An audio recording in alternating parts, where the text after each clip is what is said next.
love, bring into manifestation our world according to thy perfect law.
Today's word is healing. My thoughts, words, and action affirm wholeness. Wholeness is my true nature. Even if I am facing a health challenge, mental or physical, divine life is active in every cell of my body. Knowing this truth, I hold healing thoughts and speak life-affirming words, while making sure to give my body the rest, nutrition, and care that will help it heal.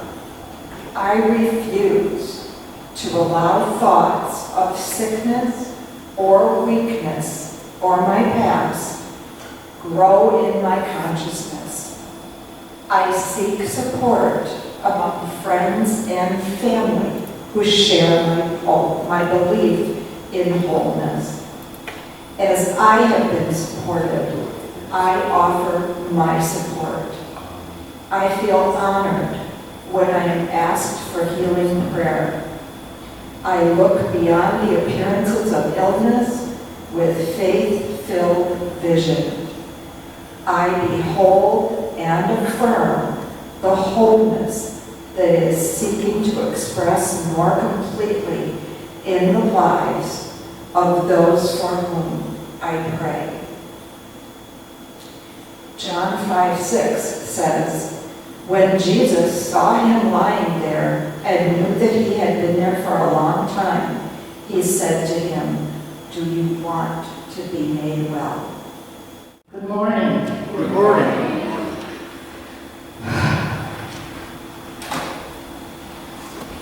Wholeness, health.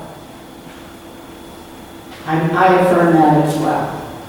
And I think we need to all affirm that for ourselves, that knowing that at our core, at our essence, we are completely whole and completely well, individualized expressions of God.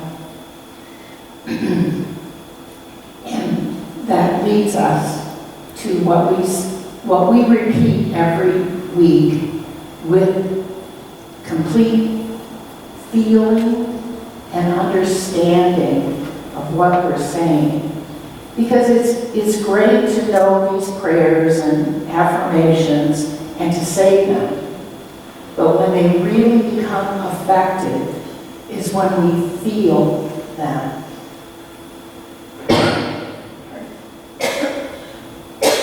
Pardon me. journey.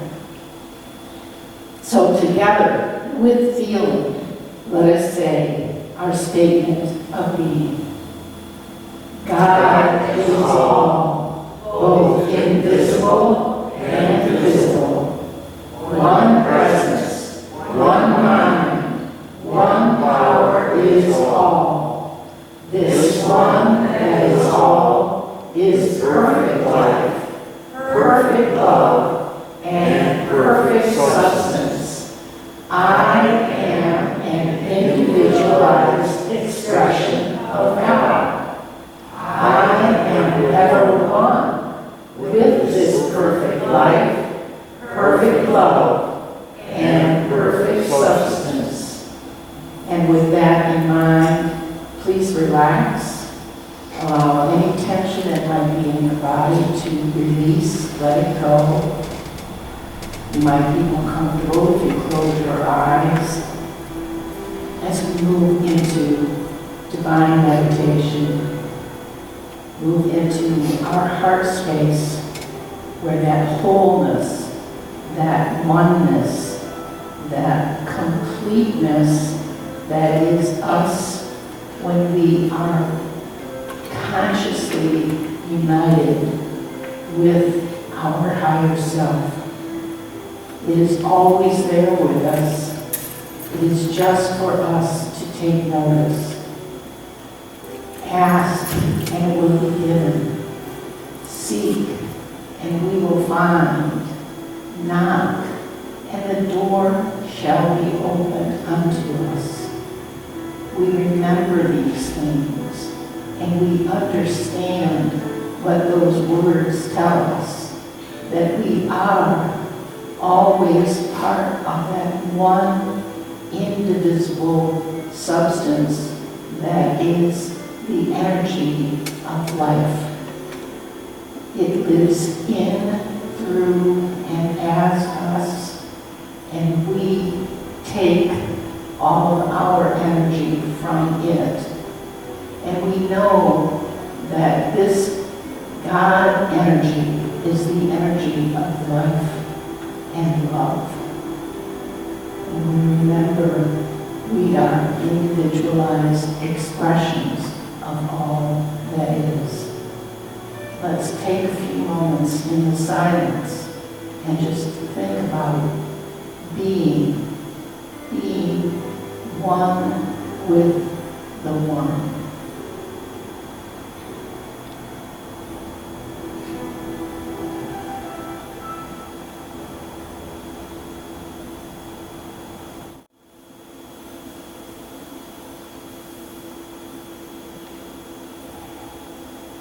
Thank you, sweet Spirit, for being with us. Thank you for helping us to not only pray and speak with that Spirit and do the asking, but to listen, to meditate, to hear the answers that are given. We are one, and that one is always available to us. And all we have to do is ask and listen.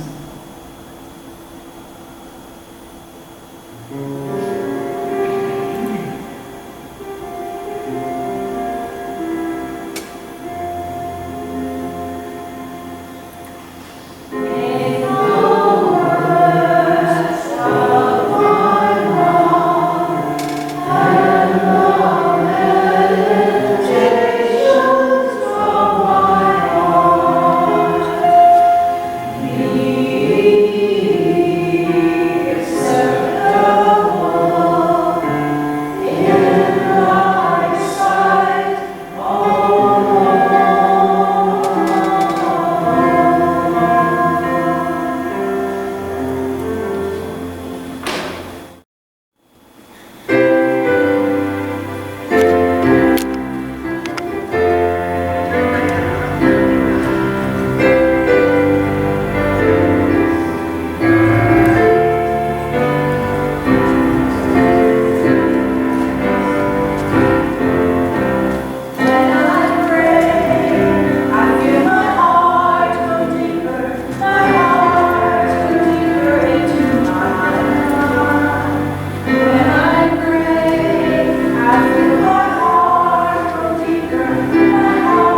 choir, that was beautiful, and I love that tune.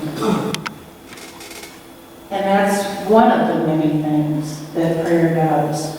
When we pray, our hearts go deeper into that oneness, that power and presence that is the essence of who we truly are.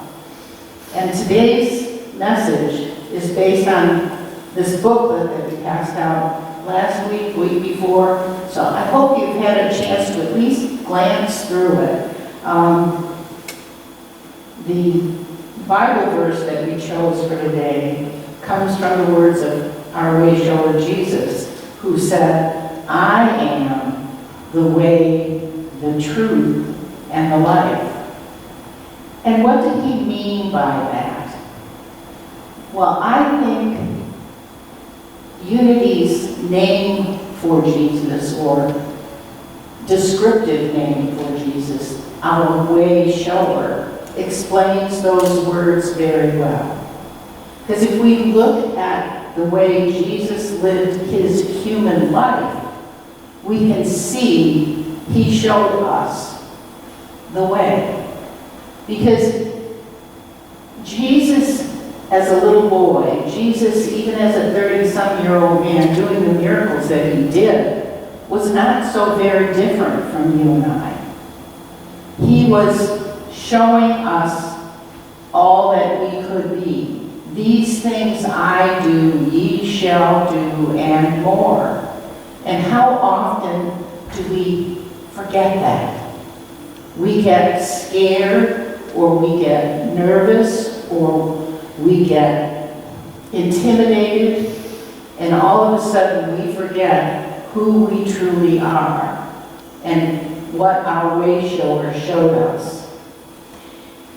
And that's one of the things I loved about this little booklet when I read it. It starts off, "Today I am." Those two words, "I am," are two of the most powerful words we can possibly say to ourselves about ourselves.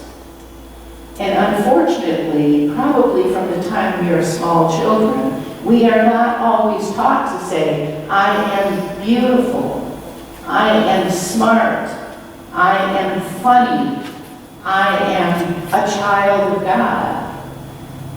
Too often, as children, we hear the words and then we repeat those words. "I am stupid, I am ugly, I don't deserve, I'm not worth." And those words are just as powerful in the negative as they are in the positive. And that's why we come to Unity. That's what drew us here. There's a presence and power that says, you don't have to live that way. You can remember who you truly are. And here's an avenue that you can choose to support you along that path. Our intention is our motive behind the actions that we take. We begin by discussing the difference between worldly and spiritual intentions, and right at the beginning, the booklet explains spiritual intentions are statements of who we are and what we are becoming. They tap in divine qualities that exist in each of us to express in the world. Our spiritual intentions call forth the best in us. They call for us to reflect our divine essence. They're declarations of the state of our consciousness. When we say, "I am," the words that follow are so extremely powerful. Rather than saying, "I intend to be loving," the "I am" booklet tells us to use the more powerful phrase, I am love. Not just I am loving, I am love itself. Love is the purpose. Love is who and what we truly are.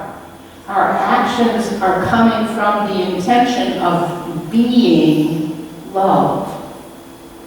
And those actions that come from being love can take many forms. A nurse may show her intention to be love by caring for those who are not well, who cannot care for themselves. The intention behind so much of what we do and what others do is not known. Were you ever in a situation where maybe you said something or someone else said or did something that upset you? And if it was you that upset someone else, and you may have gone, I didn't intend for that to be the case. So our intentions are not always known to the person who is receiving the words or the actions that come from those intentions. The Today I Am booklet has over 50 suggestions to choose from. And you can use this booklet in a couple of different ways.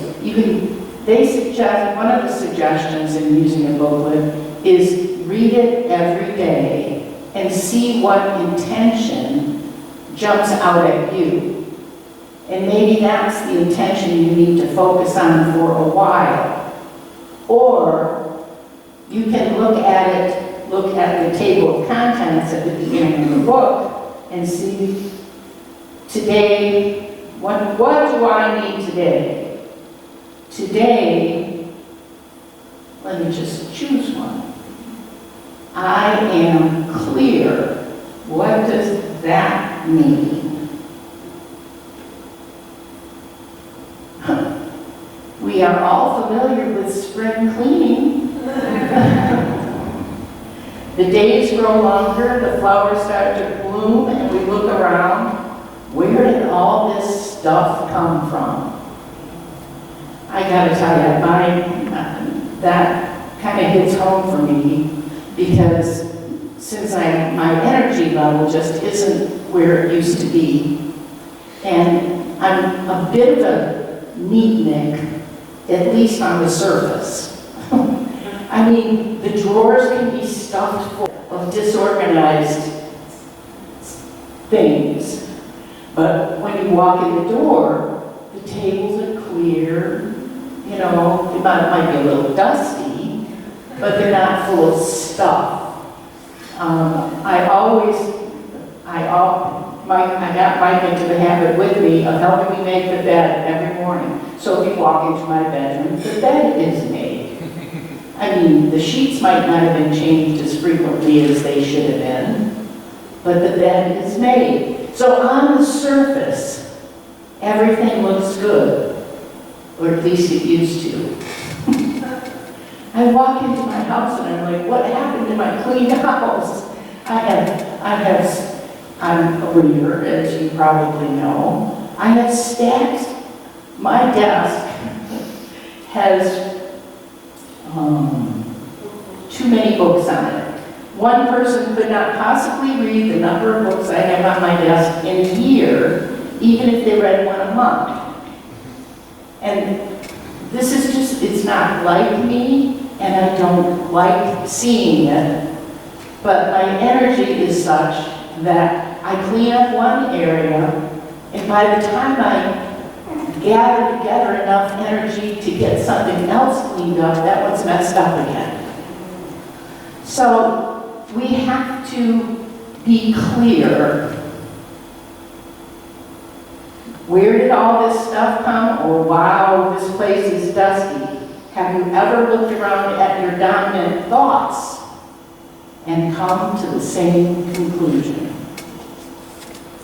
And one of the conclusions that I've come to is that, yes, I have a reason, excuse, but I'm really working on reminding myself that I can choose differently.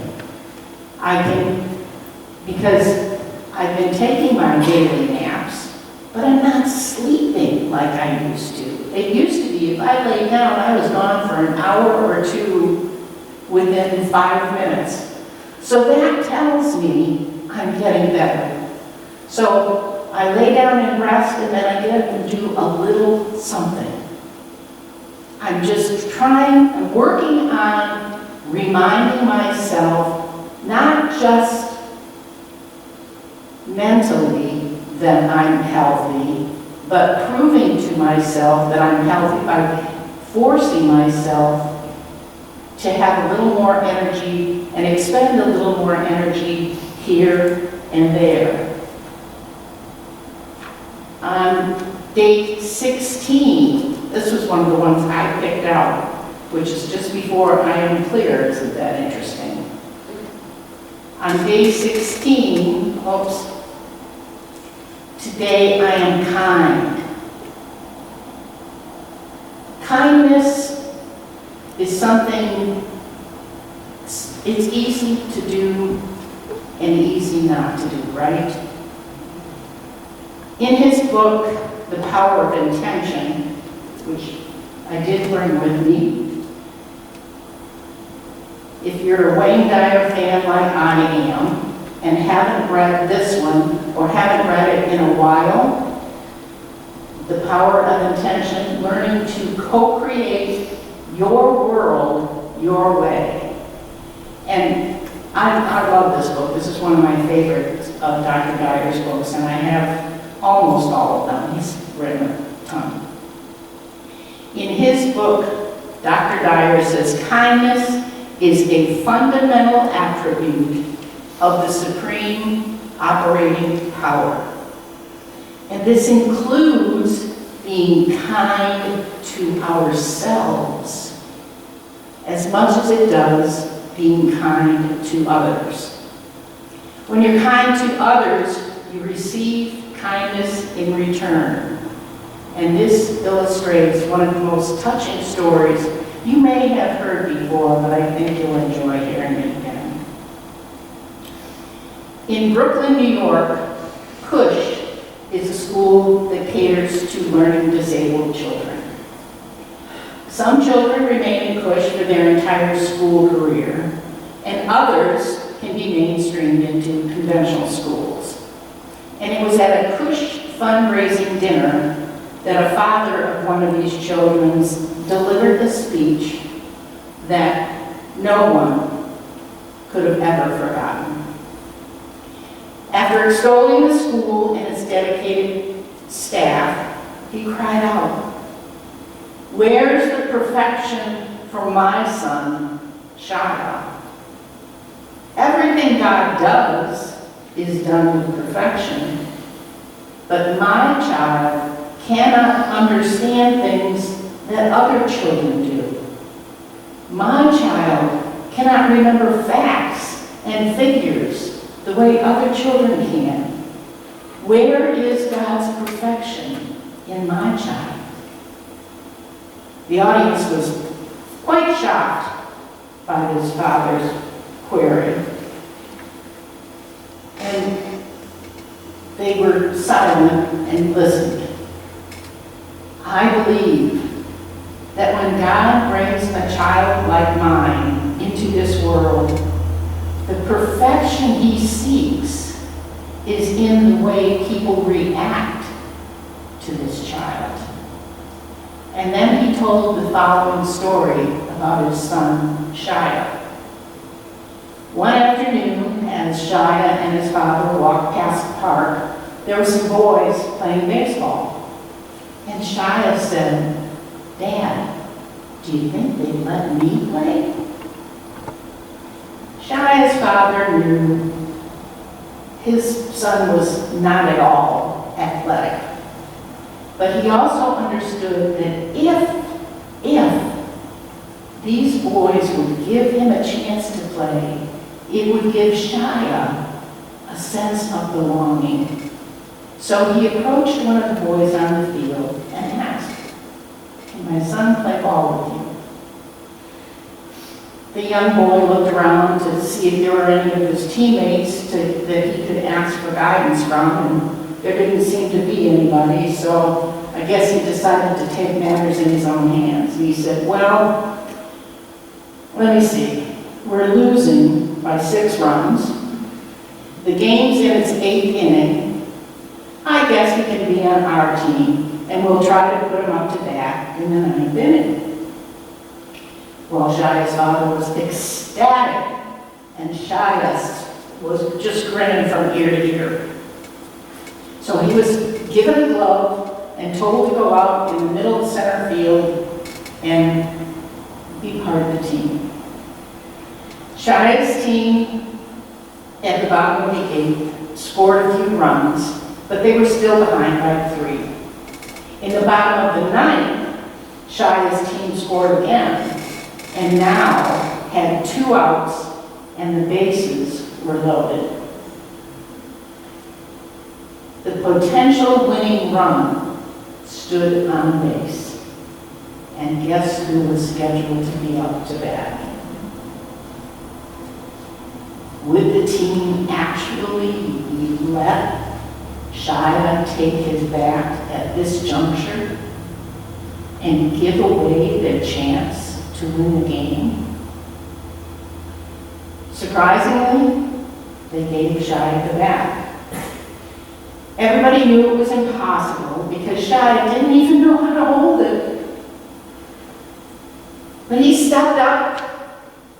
The pitcher moved a few steps closer and lobbed the ball softly so that Shia could at least be able to take a swing at it. The first pitch came in. Shia swung clumsily and missed by a mile. One of Shia's teammates then came up, and together they held the bat and faced the pitcher waiting for the next pitch.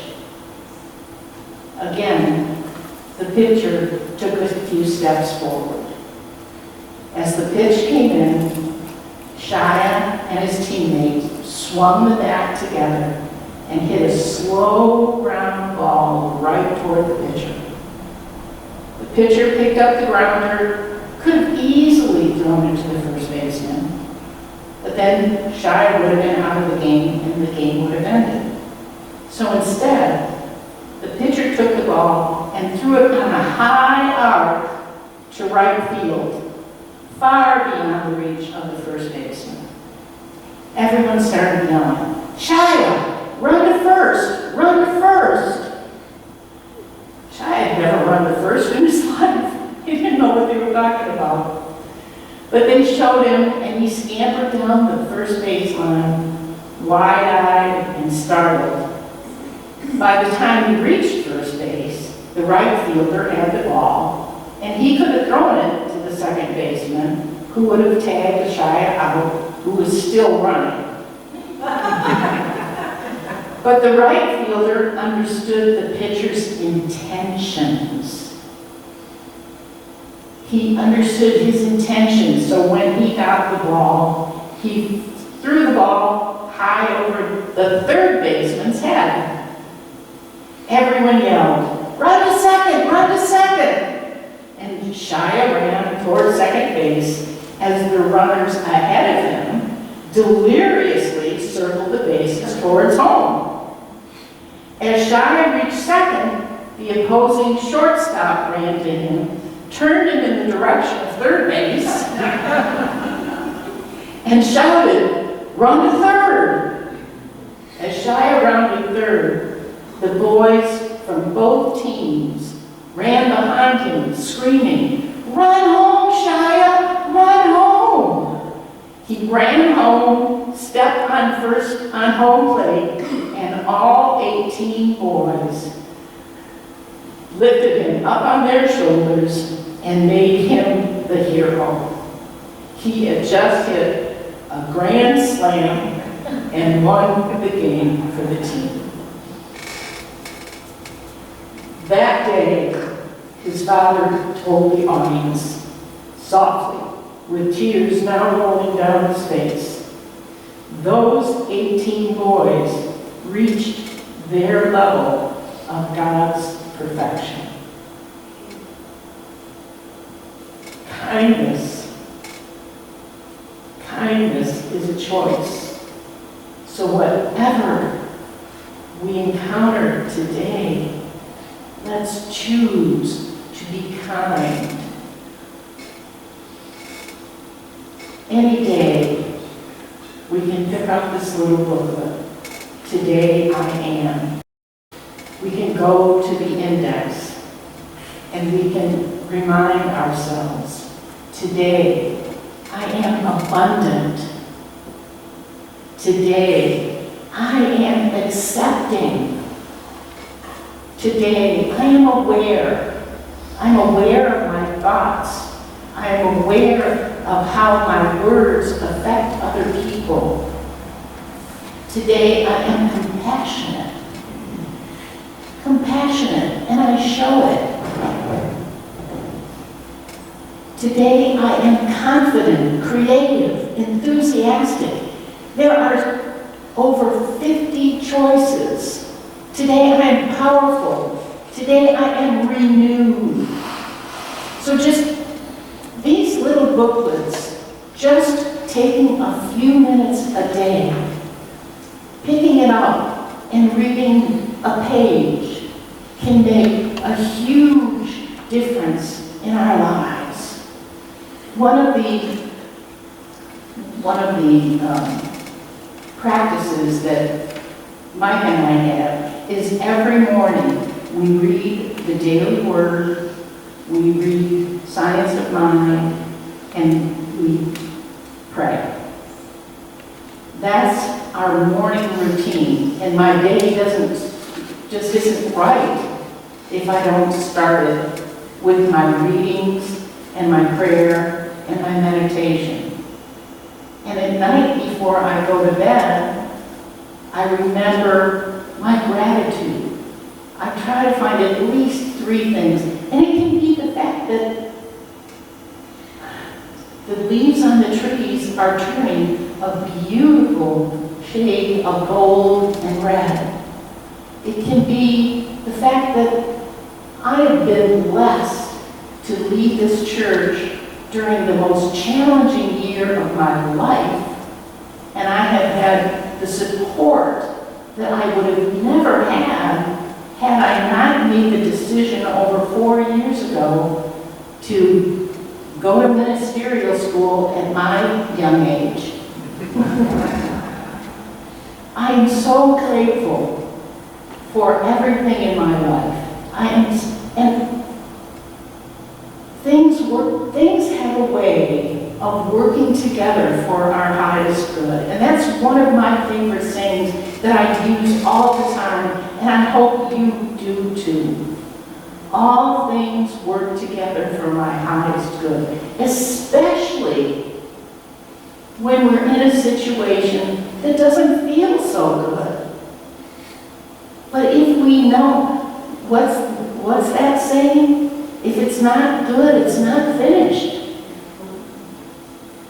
All things work together for my highest good.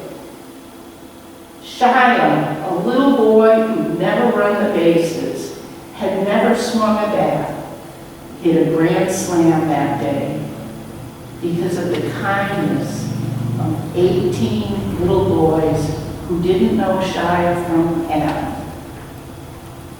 We remember that we are individualized expressions of God. Individualized expressions of the one presence and power. And we remember that when we have faith and we give thanks in advance that something wonderful is going to happen and that it will happen this year, this month, this week, today, when we remember that something wonderful is going to happen, then we also need to remember it's already happened. It's already happened. Why? Because we have already touched a higher plane of consciousness. Namaste.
Now it's time for our tithes and offerings.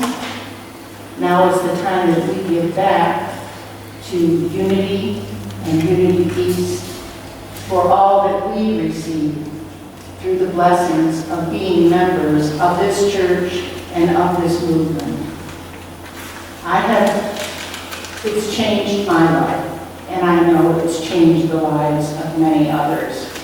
And it makes the rough places easier, straightens out some of the curves, and we remember we use our knowledge of who we truly are. We use our knowledge of the power of our intention. We use our knowledge. We use the free advice we get. We use the companionship and friendship and compassion of our fellow members here at Unity East. And we are so grateful for each and every one of you who are here with us today, and those of you who could not be with us today as well. So let's take our gifts in our hands and repeat together. Divine love, through me, blesses and multiplies all that I have, all that I give, and all that I receive. I give joyfully and easily, for the universe is my source, and abundance is my nature.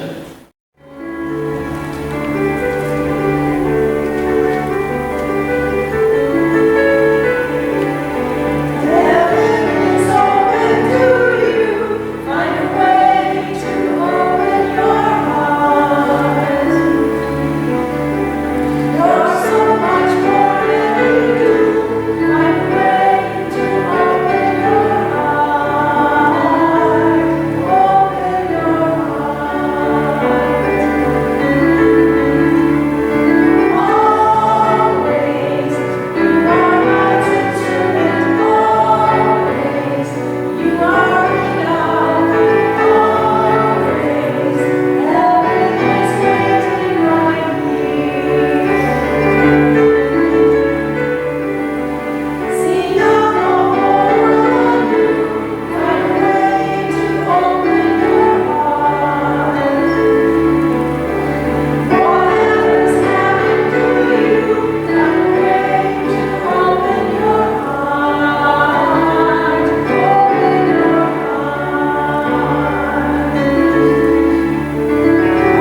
fellowship after the service, and we will close with our prayer for protection. The light of God surrounds us, the love of God enfolds us, the power of God protects us, the presence of God watches over us. Wherever we are, God is, and all is well. Thanks for being here.